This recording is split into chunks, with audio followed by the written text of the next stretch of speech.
But that person that I'm talking about, the news correspondent, Jason McClellan, is actually in the studio tonight because we put UFO news up every day, and Jason shares that UFO news with us. Jason, how are you, buddy? Wonderful as usual, Alejandro. Enjoying the stardom? The stardom? From your video doing so well? There is no stardom, and I enjoy that. Oh, that's good too. Excellent. Well, thank you for having me, Alejandro. It's good to be here, and greetings, everyone. This is your Open Minds News Brief for Monday, June 27th, 2011. There's a new film titled Montauk Chronicles, and it explores the legends of mind control, time travel, and other experiments in the presence of extraterrestrials that supposedly took place at Camp Hero, a now decommissioned Air Force base in Montauk, New York. Tales of experiments being conducted on nearly 100,000 people over the course of 10 years, kidnappings, murder, torture, time travel, mind control, and extraterrestrial contact are all said to have occurred at Camp Hero. And this movie has a release date of July 7th of this year, and Lee Spiegel from AOL sat down with the film's creator recently and spoke to him about the process of making this film and his research and actually filming some of it at Camp Hero. But Alejandro, what is your take on all of this Montauk story stuff? Well, I think the Montauk base, it does look interesting, more interesting than I thought. It used to look like maybe it was just this tower. But it looks like it was mostly underground in this park, but it's a park where like people go. I mean, it's a park where people can go. You can't go into these old bunkers or whatever, but yeah, the Montauk whole story is really zany, crazy stuff with stargates and people going to Mars and time traveling, and there was even, and I can't remember the details, about stealing Jesus' spear in order to save his life or something like that. They were doing all these crazy battles, aliens coming through the stargates and wreaking havoc, and I guess they just like threw them through. Get out of here, jerk, and threw them back. Really, really crazy, wild stuff. So maybe there was, I think, Spiegel kind of alludes to in his story, I think that maybe there were some brainwashing type of experimentation going on there. Who knows? But it's a closed base now, and the zanier stuff, I'm not sure if I buy, honestly. I think the coolest thing for me about that story and the video that Spiegel did with the film's creator, we're seeing the photos of the actual base, and seeing those manhole covers for the underground whatever, and parts of the base completely walled off with these brick walls and things, just completely closing off entrances. Google, and I called Antonio over. Look, and if you Google, you can Google in on some of that stuff. And you can Google in on the big antenna array and stuff. It's kind of neat. It's cool. Interesting. Well, it sounds like an interesting movie, at least. So, but it sounds like it's mostly an independent film, and now it looks like a documentary, right? It does look like a documentary. Yeah. So it might be fun. It'll be interesting, that's for sure. Right. Well, we talked about it last week, and we had a conversation about how I'd probably be speaking about it again this week. And I'm not letting you down, Alejandro. I'm talking about SETI, of course. Those sons of guns. The SETI, or Search for Extraterrestrial Intelligence Institute, is seeking donations from the public to resume operations at the Allen Telescope Array in Hat Creek, California. This move comes just 2 months after SETI announced the indefinite suspension of operations at the Allen Telescope Array due to budgetary cutbacks. SETI is calling their fundraising efforts SETI Stars. And as the Huffington Post reports, the SETI Stars program was set up and presented to the SETI Institute by a number of Silicon Valley technologists who wanted to help SETI raise money by creating something that would take advantage of the evolving world of social networking. Tom Pearson, SETI's CEO, told AOL that the Institute's goal is to raise $200,000 from the public and combine that amount with funds that have already been raised. This level of public support would enable SETI to resume operations, which includes utilizing their array of radio telescopes to listen for signals from extraterrestrials. According to Pearson, the Allen Telescope Array costs, brace yourself for this, okay? It costs $2.5 million a year to operate. And you and I had this conversation last week, Alejandro. there are so many things, so many other efforts that could be nicely benefited by $2.5 million a year. Yep.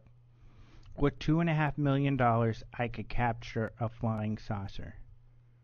Well, I don't know, but I might at least. I could give it a good go. Certainly, it seems there are other efforts out there other than listening for something that might not be there.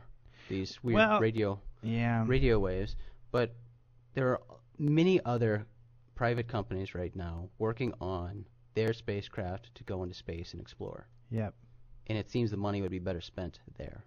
That's my opinion. I agree with you. Yeah, totally. I mean, if they wanted to send us a message, they could. I don't think we need to be doing these.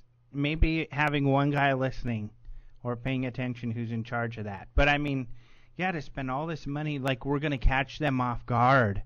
Oh, and we're going to catch one of their signals that was unintended.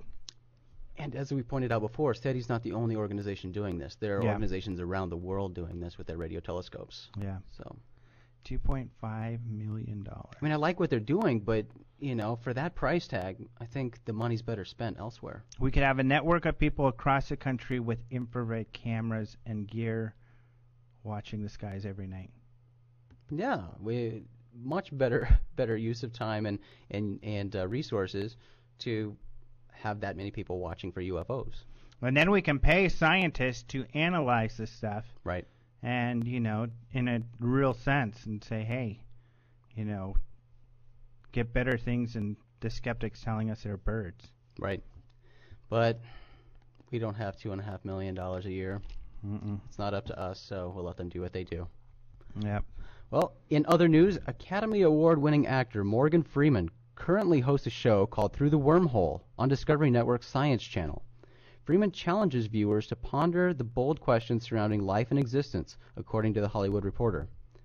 A Huffington Post article recently stated, for Freeman, exploring the question of space and existence has been a long-time love, born of his interest in science fiction. It was that fiction that opened his eyes to the possibilities of reality. Freeman ponders extraterrestrial life on the show. We've seen different manifestations of others' imaginations of aliens. Aliens could look like anything. It depends a lot on their environment. We portray them as having 2 arms, 2 legs, a head, 2 eyes, a nose, 2 ears, and that's not necessarily true. They could look more lizardly, and they could look like anything, Freeman muses. There's just no way of knowing. Through the Wormhole is in its 2nd season on Science. The show explored the topic of extraterrestrial life last season and continues to do so this season. I just found out about this show, and I've got to say, it looks pretty fascinating. Yeah, that's cool. I love Morgan Freeman. Who doesn't love Morgan Freeman? I mean, he's one of the coolest guys, does good work, is on good stuff. That is one thing that I liked about the War of the Worlds movie, was his narration was great when he did the Orson Welles pieces at the beginning and the end. That's about all I liked of the newer. He's one of my favorite narrators. Who doesn't love his voice? Yeah, he's great. He's really great. So that is really exciting. Well, it's sort of an interesting side note. I mean, here's an actor who, on more than one occasion, has portrayed God. Right, that's true. And now he's hosting a show that's taking a look at life. He's been the president at least once too, right? I think so. In that asteroid movie, he was president. Right. Yeah. But which asteroid movie? The one without... the one with Bruce Willis? No, the other one. The other one. Deep Impact. Deep Impact, there you go. I like that one better. Yeah. Well, scientists believe that one of Saturn's moons might have a salty ocean beneath its icy shell. A team of scientists used the Cassini space probe's cosmic dust analyzer. Sounds cool. Their probe has a cosmic dust analyzer on it. Sounds like Star Trek. They used this to examine plumes of water spouting from geysers on Saturn's icy moon Enceladus. Analysts show that the particles closer to the moon's surface have a high salt concentration. Previous studies found low amounts of salt in particles that make up Saturn's rings, but by sampling the geysers directly, research was able to determine that more than 99% of the ice around the geyser is salt-rich, according to Space.com. This new study suggests that the reservoirs that feed the moon's geysers connect to a larger ocean approximately 50 miles underground. Frank Postberg of the University of Heidelberg, who led the study, pointed out to Space.com that an underground ocean on Enceladus could be a target for locating extraterrestrial life. Space.com summarized Postberg's explanation. Unlike other unseen oceans in the solar system, the water on Enceladus is fairly easy to reach. Jupiter's moon Europa, for instance, could have an ocean under a layer of ice, but retrieving it would require significant effort. By contrast, the geysers on Enceladus pull material and potentially life, should it exist there, from its oceans and shoot it into space. The research was published in the June 22nd online edition of the journal Nature. Yeah, that's really exciting. I mean, a second planet with an underwater ocean. That is just, I love the thought of that because your imagination runs wild of the type of creatures that could be in some sort of extraterrestrial ocean. Right. And what if life evolved there and became intelligent? I mean, an underwater civilization. How cool is that? And just in the past couple of months, we've also talked about new studies that add to the evidence to support that there is an underground ocean on Titan as well, another one of Saturn's moons. Yeah. That's exciting. What if there's an advanced civilization underwater there? They came here and they have a secret base under the water. Maybe though it's supposed base by Puerto Rico, that's these guys. It's certainly a possibility there, Alejandro. Amazing. But it's discoveries like this that, force us to rethink our search for extraterrestrial life, because we've talked about this before. It seems like there's a closed-minded approach where they're just looking for another Earth. Yeah. It's got to be exactly like Earth, or else there can't be life. And it's these kind of things, you have these scientists with these closed minds, and it's these kind of things that have to pry those minds open, because out of the box is just a totally foreign thing to these guys. Right. They can't think out of the box. So you need these wild things that they discover to kind of open up their perception. Well, and then with this moon, with the salt ocean, that helps too, because that's more familiar to us. A salt ocean, that's like our ocean, as opposed to other methane oceans or whatever some of these other planets might have. But when it's more familiar to us, something more Earth-like, then people pay attention to it and get really excited about it. Yeah. But I'm with you there. Excited. I think there's underwater stuff there and underwater stuff here. Dolphin people. All underwater. Well, this was pretty big news today. It continues to be big news, and it's kind of mysterious as to why that is, but videos have surfaced online that reportedly show multiple UFOs above London on the afternoon of Friday, June 24th. That's this past Friday. The UFOs in the videos are lights in the daytime sky that don't have the appearance of the traditional metal aircraft. These orbs are shown hovering in the sky, then zipping behind clouds, seemingly playing hide-and-seek with the camera. 2 videos of these orb UFOs were uploaded to the internet by the same person. He uploaded his first video on June 16th, and the description accompanying that video explains that he had been seeing these odd lights over central London randomly for the past week, and he finally managed to get them on camera on the evening of Wednesday, June 15th. According to The Telegraph, this video is believed to have been shot from inside the offices of a visual effects company called The Mill, a company that creates special effects for the film industry. That's a little detail that certainly raises doubts regarding the authenticity of the alleged UFOs. Well, the second video uploaded is creating an international buzz right now, and the description provided on that video states, "Right, took over a week to get it, but finally managed to get these critters on camera on a clear day, and even get a close-up. It seems to be attracting quite a crowd now when they appear. Can anyone explain what on earth these lights are, please?" A response to this video was posted to YouTube by the user HoaxKiller1 to point out a flaw in the video. As one of the UFOs is passing behind a building, it's temporarily visible in front of the building instead of behind the building, which led HoaxKiller1 to conclude that this object is clearly fake and was made using computer-generated graphics. Another issue with the UFO in the video is that at times they appear to match the movements of the shaky camera, something that indicates less than perfect motion tracking by the video's creator. This flaw was also noticed by HoaxKiller1, who stated in the description of his video, "They didn't match move the UFO with enough precision to match the camera shake, so you can see it is bouncing around." There are other videos from June 24th that appear to show the same orbs in the sky above London, But the veracity of these videos is also unclear. It's under scrutiny because the problems with the initial video. The UFOs in the videos, all of the videos, remain unidentified. And while they're unconfirmed, while the theory is unconfirmed, the general consensus is it's all bogus. Mm-hmm. Yeah, I mean, I think it's getting so much play because it was over the BBC building. And in the video, it looks like, they're coming across people who are already looking. Right. Which could be their coworkers. Mm-hmm. Let's all go outside and stage this thing.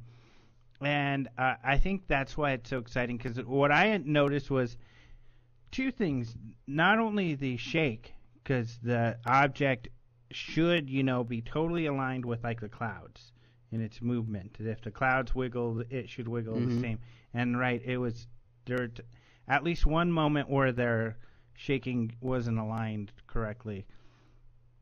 The other is the soft, in a lot of the fakes, these objects, especially the smaller, further away, will have like a soft halo around them. Whereas real objects are hard, Look at a lot of the UFO videos, even some that turn out to be birds or otherwise. And I've seen I've even seen myself what appear to be orbs or something in the day sky, a little thing flying by. And they're really hard edges, not kind of this light edges like these things had. So that's what threw me. But then the wall, where the object is seen on this side of the wall when it's supposed to be going behind the building, that is something that Bruce Maccabee has caught other people with fakes with that very thing before. So, yeah, it looks like it's a big hoaxer on this one. Right, and I think a lot of people were hopeful with this one that this could be something credible because, like with the Jerusalem UFO, you've got different locations here that supposedly caught the same thing. Multiple cameras, multiple locations, but lots of red flags with this one. So. Yep. So obviously we don't know for sure, but it looks like hoax. Yeah. Too bad. Looking bad. Yep. Well, since I've just talked about London, I'll continue talking about London. Good old Great. London. Especially since you sort of threatened the British blowing stuff up, Alejandro. Well, we gained our independence. That's what we're celebrating, and we're blowing stuff up. That's just my guess as to why we blow stuff up. Americans love to blow stuff up. Yeah, just for the heck of it. Well, scientists and other experts will be gathering in London to discuss the search for extraterrestrial life. As First Perspective reported this weekend, this will be a 2-day meeting of Britain's Royal Society to consider the progress made and the challenges posed in the hunt for alien beings. And as he has done before, Arizona State University astrophysicist Paul Davies will be on hand to discuss how aliens could be right under our noses, or even in our noses. Davies, of course, speaks about microbial life that could have arrived here from another planet. The old panspermia theory. Yeah, which is always interesting. So, yeah, that's really cool. That's really cool. The Royal Society has done this many times before. It's something they're very interested in, and these are the top of the top scientists. Doing cool stuff. Yeah, absolutely. Yeah, hopefully, they'll figure something out. Who knows? Well, we'll see. Yeah. All right, Alejandro, that is it for the news. Remember to check out these stories and more at openminds.tv, your source for UFO-related news. I'm Jason McClellan, your Open Minds news correspondent, and you've been briefed.